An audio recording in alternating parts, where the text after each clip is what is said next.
The gas sealed them in on the third day.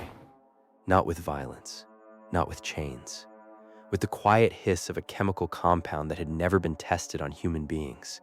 5 political prisoners, a sealed chamber, and a team of Soviet researchers who believed they were about to unlock something extraordinary about the human mind. They had no idea what they were actually unlocking. The Russian sleep experiment is a creepypasta, horror fiction published anonymously around 2010.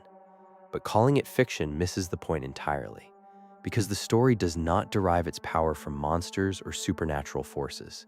It derives its power from rules. Specific, clinical, psychologically precise rules that govern how the experiment is conducted, how the subjects deteriorate, and how the researchers respond. Rules that feel less like narrative devices and more like a manual for psychological dismantling. That is what this is about, not the story, the architecture of dread beneath it. The sealed chamber is the first rule, and it establishes everything that follows. The chamber is airtight, equipped with microphones, porthole windows, and enough food and water for 30 days. The subjects cannot leave. The researchers cannot enter. This is not incidental. This is the load-bearing wall of the entire structure, because the sealed chamber does something more disturbing than physically trapping the subjects. It creates a prison for the researchers as well. They can watch. They can listen. They cannot intervene without destroying the experiment. Every horror inside that room must be observed from the outside. Every scream must be cataloged. The chamber does not just trap the prisoners, it traps the audience. The stimulant gas is the second rule, created specifically to eliminate the need for sleep in human subjects. This detail is psychologically devastating because it removes the possibility of accident. Someone designed this dot. Someone approved it. Someone looked at 5 human beings and decided they were acceptable test subjects for a compound with no safety data, no clinical trials, no established threshold for toxicity. The banality of that decision, the bureaucratic normalcy of a government-sanctioned experiment, is more disturbing than any monster the story could have introduced. The answer to what that gas does to a human mind is coming, and it is not what the researchers expected. Days 1 through 5 operate under the rule of false hope. The subjects initially seem fine. They talk, they eat, they read. They behave like people enduring an unpleasant but manageable situation. This is deliberate psychological architecture. The story is establishing a baseline, because what comes next only registers as horror against the contrast of what came before. They seemed fine. That is the most frightening sentence in the entire first act. Day 6 brings the rule of behavioral fracture. The subjects begin whispering into the microphones, not to each other, to the researchers. And what they whisper is not requests for release. They begin reporting on one another, betraying small confidences, attempting to win favor with the people outside. Sleep deprivation does this.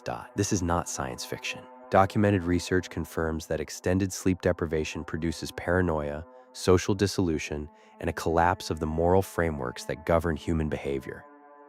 The story uses real psychology as its scaffolding. But the whispering was not the fracture. The whispering was the warning. Day 9. The subjects stop talking entirely. The microphones pick up nothing. No conversation, no movement, just breathing. And occasional, irregular sounds the text describes in careful clinical language that makes the ambiguity worse than any explicit description could. The researchers press their faces to the porthole windows. They see subjects standing motionless in the corners of the room, facing the walls, not sleeping, not eating, just standing, facing the walls, in silence, for hours. The text offers no explanation, and that absence is the rule in operation. Horror is not what you are told. Horror is what you are not told and what your mind supplies in the gap. The researchers filled their logs with clinical notation. They did not have language for what they were watching. Day 15. Around 3 in the morning, the first subject began to scream, not triggered by any visible stimulus, simply screaming, continuous, without pause for breath in a way that seemed physically impossible. A second subject joined shortly after, not in response, in parallel, as if both had arrived at the same threshold independently and crossed it at the same moment. The screaming lasted until their vocal cords tore themselves apart. What followed was silence, but not the same silence as before. The researchers understood, pressing against those porthole windows, that this was a different category of quiet entirely. They would understand just how different very soon. When the researchers finally breached the chamber, they discovered what the subjects had done in the silence after the screaming. The text describes it in the language of a medical report. Deliberately, clinically, the subjects had removed and consumed portions of their own tissue. They had continued moving, continued functioning, in defiance of injuries that should have been immediately incapacitating. The gas had not simply prevented sleep. It had severed the connection between the mind and the body's pain signals. Pain no longer meant stop. Pain meant obstacle. The subjects were not suffering through the injuries. They were working around them. And then the rule that changes everything. When the researchers attempt to remove the subjects for medical treatment, one of them resists, and in resisting, says something. The subject does not want to leave, does not want to sleep, has been awake for 15 days in a room that has become an abattoir and is asking, clearly, coherently, to remain. Until this moment, the story positioned the experiment as something done to the subjects. But the refusal reframes everything. Somewhere in those 15 days, the horror stopped being something imposed from outside and became something the subjects were invested in maintaining. The story refuses to explain why. And that refusal is the most sophisticated rule in the entire narrative. The final rule is the rule of institutional response. The military officers accompanying the team issue orders not to shut down the experiment, but to continue it. With new subjects, the researchers object. The text gives them a moment of moral clarity. Brief, fragile, entirely human.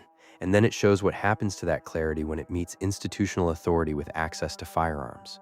The moral clarity does not survive the encounter. Milgram Milgram demonstrated this in 1961. Zimbardo Zimbardo confirmed it in 1971. Decades of research since have shown that ordinary people, placed within authoritative institutional frameworks, will override their own moral judgment with remarkable ease.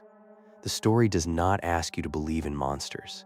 It asks you to believe in a research team, an administrator, a military officer, people following orders inside a system.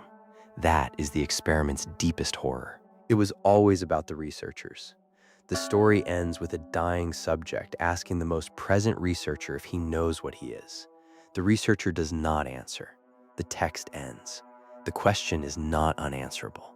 It has an answer. The researcher knows. The institution that authorized the experiment processed the data, logged the deterioration, and ordered continuation. That structure knows exactly what it produced. The Russian sleep experiment has been read, shared, and translated for over a decade. It endures not because it invented new monsters. It endures because it built its horror from real materials, real psychology, real institutional dynamics, real human capacity for compartmentalization in the presence of authority. The sealed chamber is fictional. The gas is fictional. But the researchers pressing their faces to the porthole glass, filling clinical logs while something irreversible happened on the other side, those are not fictional at all.